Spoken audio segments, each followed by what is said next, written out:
Good afternoon, sir. Manish, good afternoon. Please introduce yourself to the board.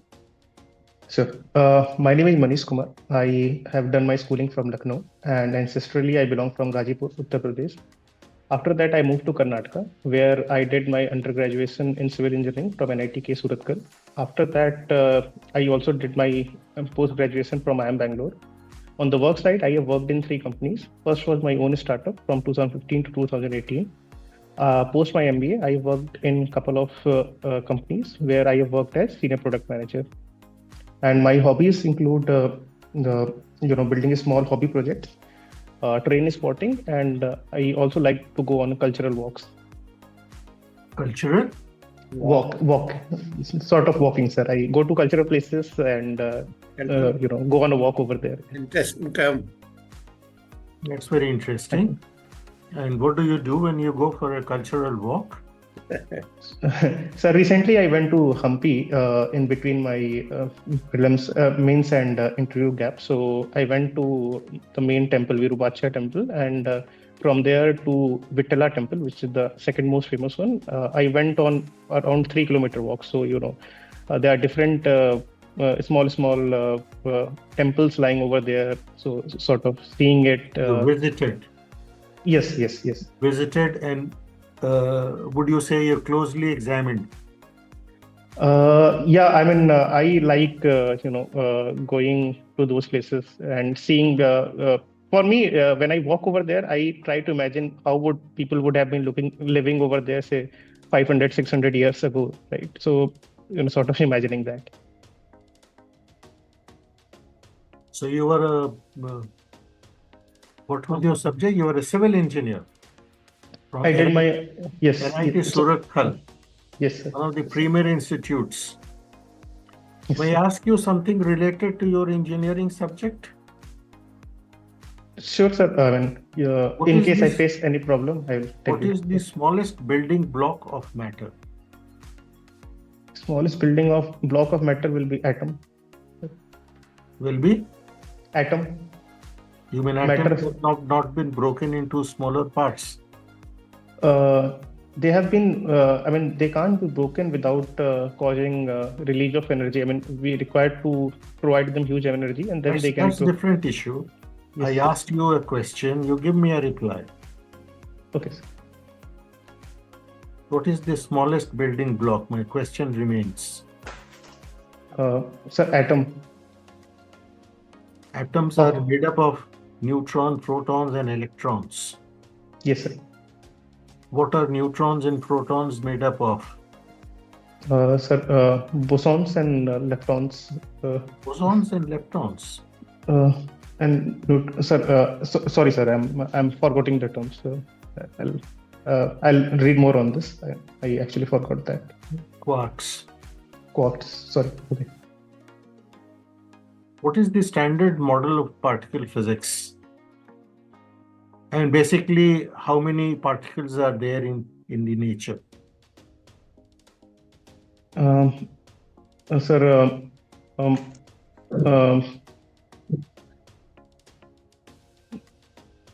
sorry, I can't answer this very confidently. Yeah. All right. So you are from Gazipur, UP. Yes, sir. What are the Supreme Court directions on bulldozer demolitions? Okay. Recently, sir, Supreme Court, in their judgment, they have asked to put a hold on all the bulldozer demolition which is going on in Uttar Pradesh. They have directed that that should not be an act of vengeance, acting on people who are indulged in crime, and a general rule of law should be followed. They also issued guidelines. Exact guidelines, sir, I have to read on this. All right. Israel and Hamas have been at war for more than a year now. Yes, sir. Who is at fault?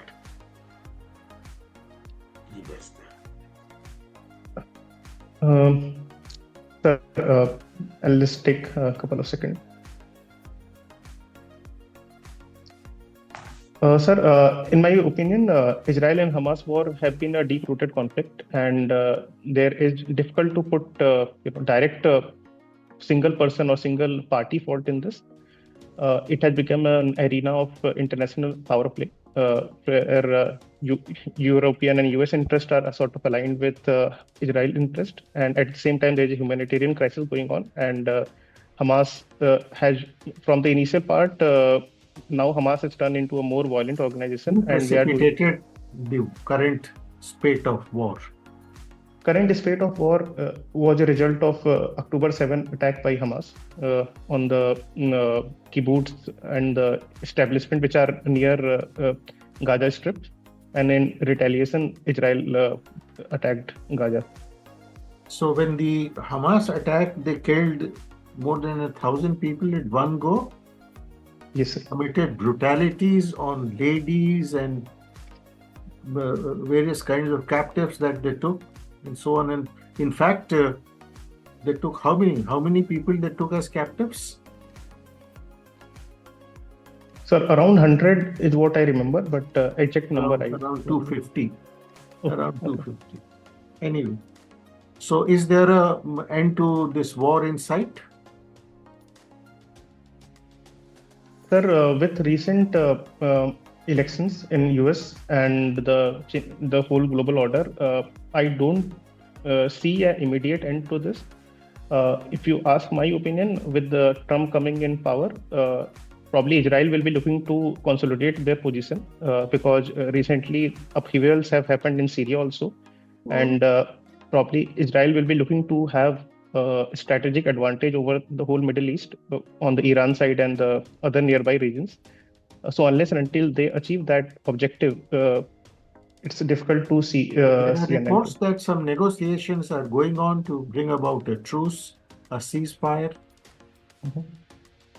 Sir, I read negotiations happened in Qatar where leaders have met, but post-Israel attack on Iranian leaders, they sort of broke off. This is my latest information that I remember. Post that, I don't remember or I haven't heard of.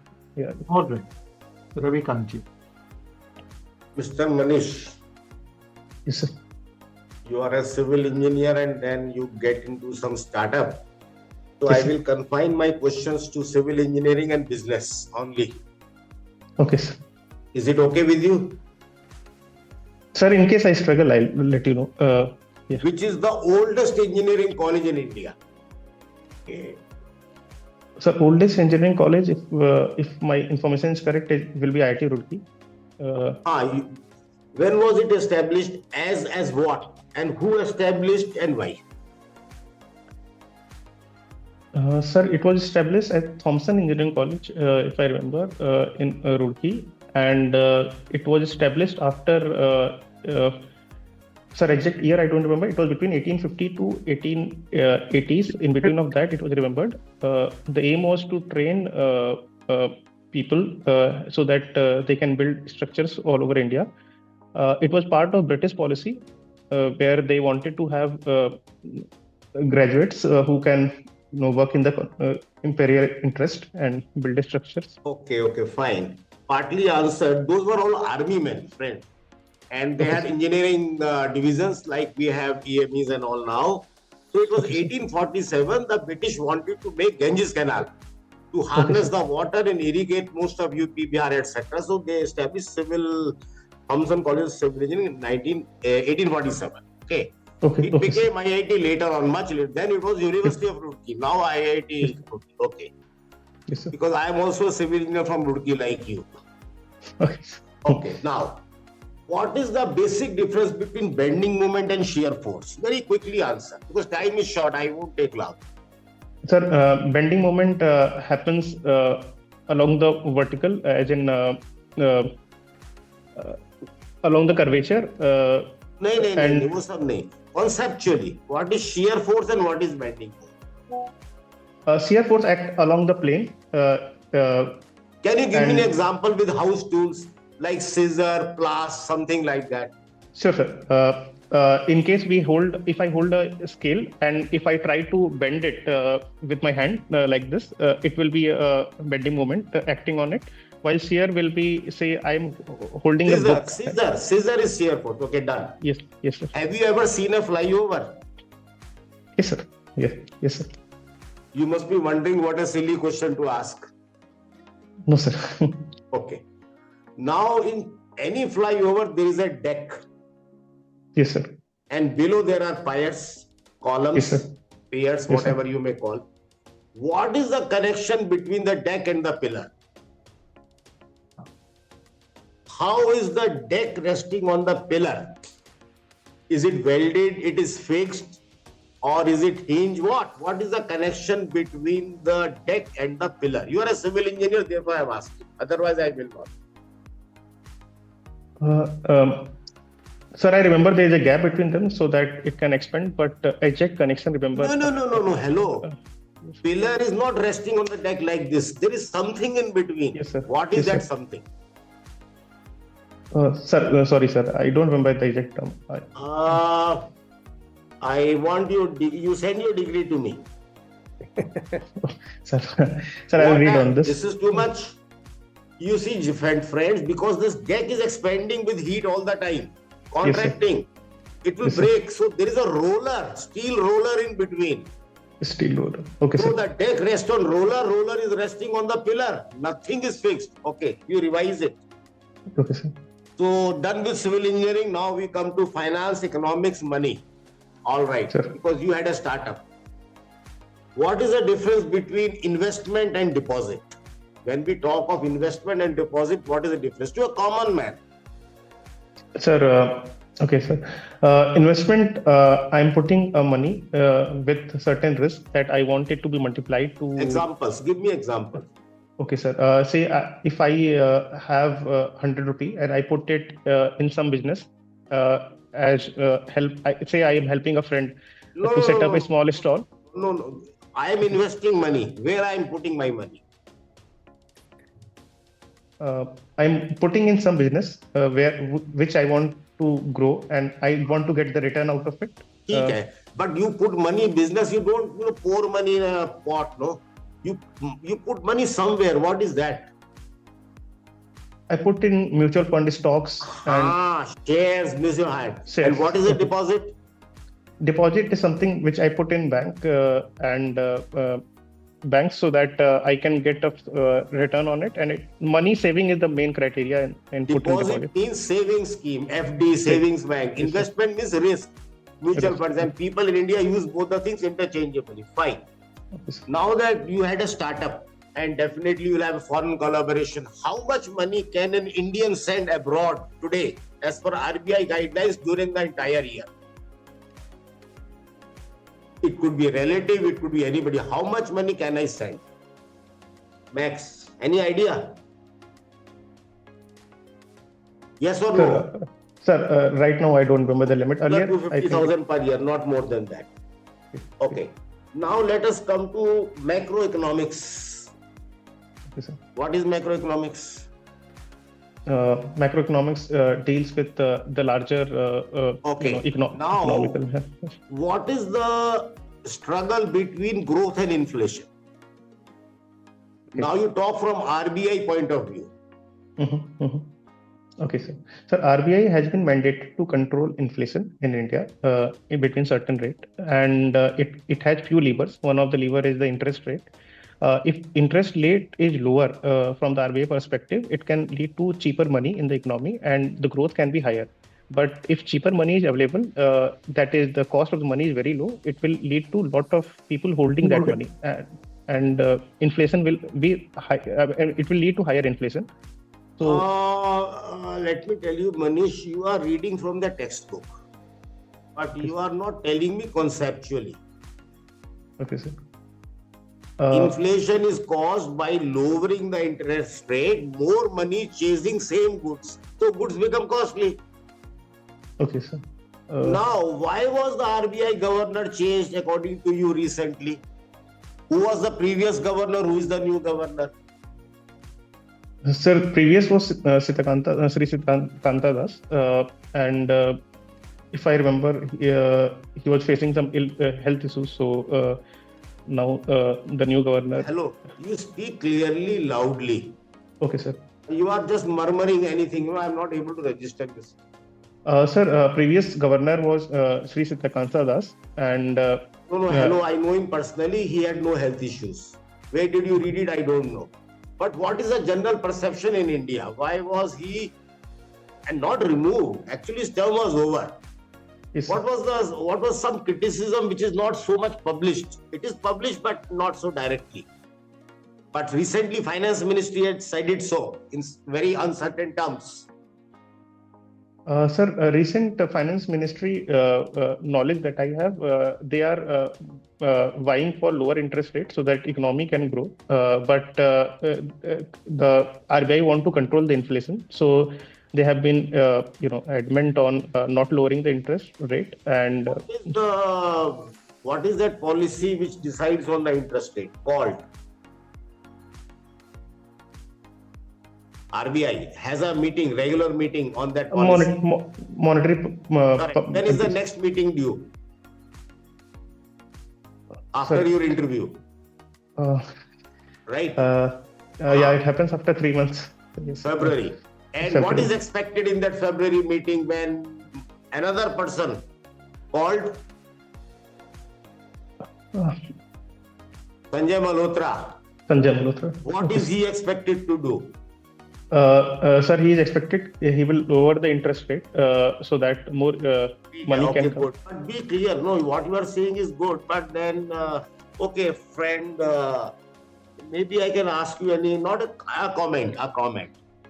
You see, army discipline and British, they always said, no coat without tie and no tie without coat.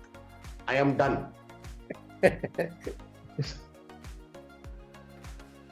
So, Manish, Yes, sir. you are talking of, cultural tourism and all that only within India, or do you go outside as well? Only within India? Ma'am, I have went outside only once. I went to Israel at part of my university exchange program. So there I went to Israel. I went to nearby West Bank also. Did you walk around? I walked in Ramallah, the capital of West So how Bank. did that make you, what impression did it leave with you? How did it help you? Ma'am, it was very nice experience because I didn't imagine, to be honest, the India soft power. We were walking on the street asking for tea, and people were invoking the name of Shahrukh Khan, Amitabh Bachchan, Mahatma Gandhi also. So it was a nice experience that we are known to all such places. Soft power, Bollywood cuisine, everything is very, very popular abroad now, and Yes. it's a very potent, important and potent soft power tool. Now, India's ties with its neighbors. Neighborhood first policy, you would have heard. Yes, Very ma'am. briefly, what is the neighborhood first policy and how successful has it been, and what are the challenges? Just 3 points. Just 3 points. Okay. Sir, ma'am, our famous former Prime Minister Atal Bihari Vajpayee said that we can't change our neighbors. We can have new friends. In the same way, for the neighborhood, we have decided that we'll have a more than reciprocal interest. We won't be just acting on the reciprocity, and we'll be reaching out to all our neighbors. And in terms of evaluation of this policy, we have been giving aids and help to all our neighbors. Say in Sri Lanka, we have rescued them. And in the same way, till recent regime change in Bangladesh, we were doing infrastructure projects over there. In terms of success of this policy, I find it to be largely successful. There have been few disruptions, but I think that's the result of the global power play which is going on in the South Asia region, especially with the China and America supremacy concerns. China is also a neighbor. China is also your neighbor, ma'am, but it has been trying to influence in the Indian Ocean part, and that has led to a virtual standoff if that can be a right term for this. Say in recent Sri Lanka regime change also, they have been very adamant on parking their vessel, and India registered their protest, and we have been successful in evading that. But the things have not been so gloriful on the other neighbor side, that is in Pakistan, where Pakistan is also a neighbor. So our Yes, neighbor policy doesn't apply to these two countries, or does it apply? ma'am, I don't have exact precise info on this, that if this we are following the same policy with them also. Okay, last question. What do you understand by the term strategic autonomy vis-a-vis India's foreign policy approaches? Ma'am, with the recent global power tussle which is going on, we have been trying to maintain our interest. At the same time, we are very careful that we don't become a part of, say, certain bloc, US bloc or China bloc, or the Axis that they call. So as part of strategic autonomy, we have focus on different interests, say our communication technology, energy security, defense, where we want to be having a little room where we can maneuver. At the same time, we are not shunning any part of the globe, that we won't be, say, doing business, or we don't be having any tie with them. So it's about the balancing both aspects of it. Oh, all right, thank you. Manish? Yes, Hello, yes. Manish, can you hear me properly? Yes, sir. Good afternoon, sir. Good afternoon. Manish, you are a double-barrel gun, engineering and management. All right, so expectation from you would be higher. Remember Okay, this. sir. Tell me, a lot of capital expenditure is being spent in India, and infrastructure development, such a huge opportunity. And civil engineering, I mean, you can make money, you can get a very good job and do wonders. Why do you want to come to this civil services? Sir, post my engineering degree, which was in 2015, I have been involved in technology. My startup was also in technology sector. To enable the startup, I coded and learned coding. I joined MBA so that I can hone my business skills also. And what I realized. Engineering and management both. Okay. Yes, sir. Why civil services? Yes, sir. So that plus my both work experience have taught me that one of the thing I like is making impact. And what I realized that joining civil services is one of the way where I can expand that impact range, that I can impact more people. At the same time, I can go on the depth of it also. I can reach to the last mile. You learned this after doing your engineering and MBA and all this. After that, you learned that you would be doing better in this job. All right, your choice. Nobody can say. Now, please tell me, in civil engineering, how is the AI being used today? During my time, what we used was theodolite, tape, chain, and things like that. How is it done today? Sir, in terms of designing softwares, say CAD and the other software, instead of direct replacement per se, we are using AI as an aid, where it can suggest that, say, certain beams or columns, right? What could be the amount of force and all those which will be acting on it. So it can do the suggestion work, but the final call is with engineer who is doing the designing. Then at the same time, for the safety factor also, AI is helping them out. We can put the historical data and it can do a prediction so that we can manage that factor of safety accordingly.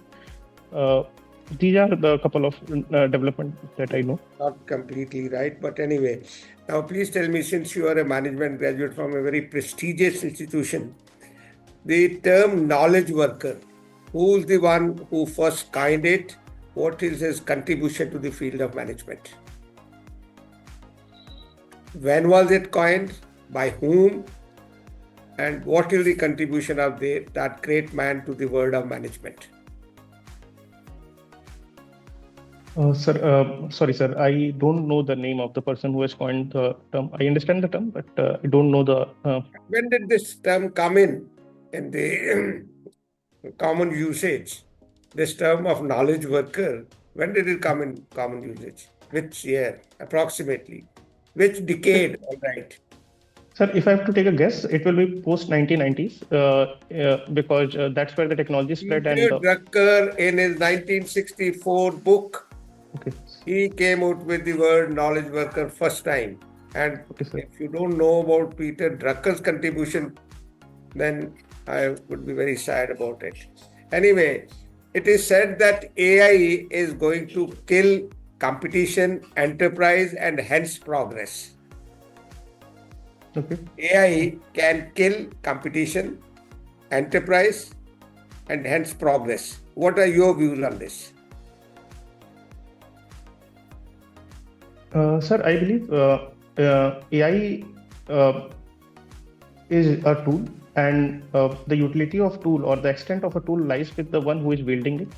In the same way, on the view that it will kill the competition, I don't totally align with it. It can pose an imminent threat. At the same time, there need to be a guardrails so that it don't overstep. And regarding killing competition, certain instances that I can think of is in terms of total production, knowledge production, it can be more useful. But overall, killing the competition, I don't think, sir. All right, I'll put it another way. Tell me, can human intelligence ever be outsmarted by the machine intelligence which is created by the human beings? Sir, with recent OpenAI project of general AI, on which they are working on, that's the aim of the project. They want to be having, human level intellect. But there are certain human qualities which I think will always distinguish machine with human. Say the basic things like empathy and. All right, one more question related to the management. What is Blue Sea strategy? Heard of Blue Sea strategy? I'm Yes, sure sir. it must have been taught in IIM. Yes, sir. What is it? Sir, Blue Sea strategy referred to going to a newer market which have not been explored before. So instead of trying in the already congested market, we try in a new. Lesser competition and go to something new. Right, you are. Now, my final question. The Bangladesh-Pakistan nexus as well as Pakistan-China nexus. How do you see this? Why is Bangladesh and Pakistan, why are they coming together and what are the consequences of that on India? Sir, Bangladesh and Pakistan in general have aligned against India. For them, sort of central enemy, if that can be put, has become in India, against which they are aligning, while they have a very bitter history due to 1971 war also. If I have to take a guess, it will be again a part of the larger global power play which is happening, because in the Sheikh Hasina regime, US wanted to have some base in the Bangladesh region also, and with the recent regime change. Okay. Tell me, generally speaking, is Pakistan Shia or Sunni and is Bangladesh Shia or Sunni? You know the difference between Shia and Sunni Muslims? Yes, sir. Large population of Bangladesh, is it Shia? And Pakistan, is it Shia or Sunni? Both countries are Sunni countries, as far as I know. Okay, so religion is one factor which is bringing them closer. Is that so? Sir, there was a similar religion thing, right? But and when they were countries together also, but at the same time they have split into two. So religion can be one way in which they are covering this thing. That's because they are coming together. But I can't say that religion unites as well as divides. In this case, religion unites. All right. Thank you, Manish. Okay, sir. Right. Hi, Manish. How are you doing? Sir, doing good. Okay. Manish, very interesting choice of optional. You have anthropology, right? Yes, sir.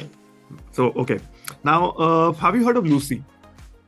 Yes, sir. Yes, sir. Okay. So, what's the significance of Lucy? Sir, Lucy was a fossil, Australopithecus, which was found in Africa, and the mounds in which it has been found, the footmarks, they represent walking, first bipedalism instance of the human. And and Lucy also have good amount of fossil, as in the intact fossil which was found. Yes, yes, sir. So that, and it was also named on a popular band song, Beatles. So then it became a common American household name also. Okay. So, What other recent discoveries are you familiar with regarding anthropology? Anything which sir, comes to your mind? Sir, recently we have been doing archaeological expedition regarding Indus Valley civilization in the UP region, in the Alamgirpur and different areas. Apart from that, on the tribal side, Honorable PM have launched multiple schemes such as Janjati Gramin Udyan Yojana and Janman Yojana. So, and with their focus on anemia There was a eradication. Nobel Prize given, which, right, a few Yes, years sir. ago, Yes, sir. right, which shows insights into genes, etc. Do you remember about that? Sir, are you talking about the Savanto Papu, I think, Nobel Prize which was given? It was regarding the Neanderthal genome study. And What was the study? Yes, sir, it actually, he was able to make out the DNA sequence, and that was relevant because there are different models of human evolution, as in out of Africa theory and regional evolution hypothesis. So that discovery was very instrumental in putting out of Africa theory as in the forefront. Right. What is authentic leadership? Sir, authentic leadership, I think, is the one where a person who is doing the leadership work, as in whatever he's doing in the action and whatever are his belief system, they are to a large extent aligned, so that his action don't create dissonance with his thoughts. And yeah. Fine. I think that's enough for my side. Thank you. Right, Sanjay sir. I think. All right, Manish. You see, I went through your DAF. I find you took 3 attempts in civil services. You took 3 attempts in IFS, Forest Service. Yes, sir. And you did not get interview call in any of those 6 attempts. Yes. I find it very surprising. You have a brilliant academic career. Yes, sir. Engineer from a premier engineering institute, IIM Ahmedabad on top of that. So there is Bangalore, absolutely no, I really find it inexplicable. Sir, yes, please. No, I don't want any explanation from you, but I find it inexplicable. Your physical appearance, you haven't shaven, you haven't put on a tie, which was pointed out by Mr. Ravi Khan. Your hair is not properly combed. Hair strands, here and there. It gives an insight into your personality that you are kind of being careless. Okay, sir. You get my point? Sir. UPSC interview is a special occasion which you should take very seriously. You should be smartly attired, smartly turned out. Give yourself the, kind of preparation which is required to be given for such an occasion. Yes, sir. Now,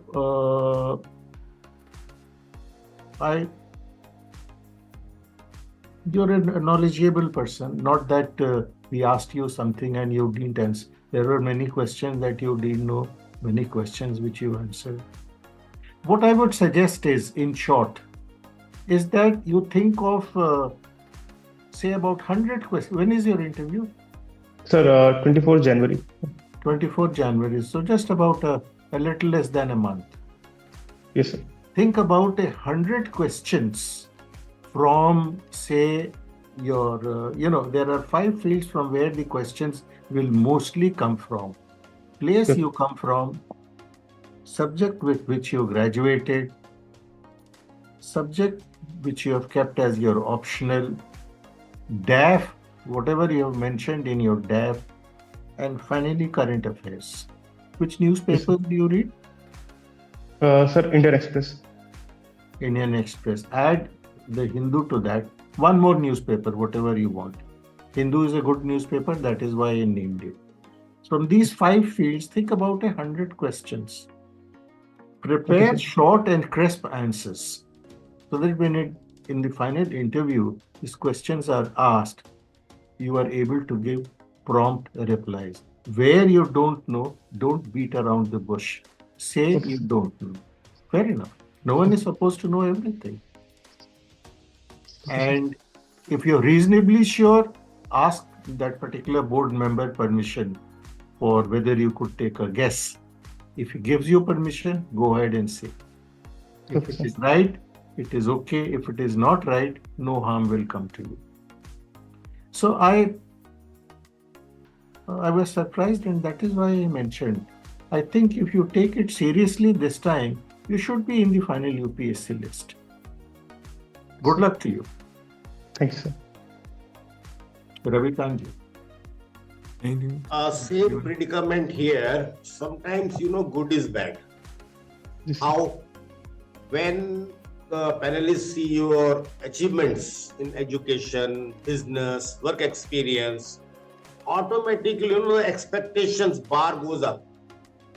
And when you don't perform as per the bar, वो बोलते भाई high jump ठीक नहीं हुआ, bar गिर गया. So that is your problem. Okay.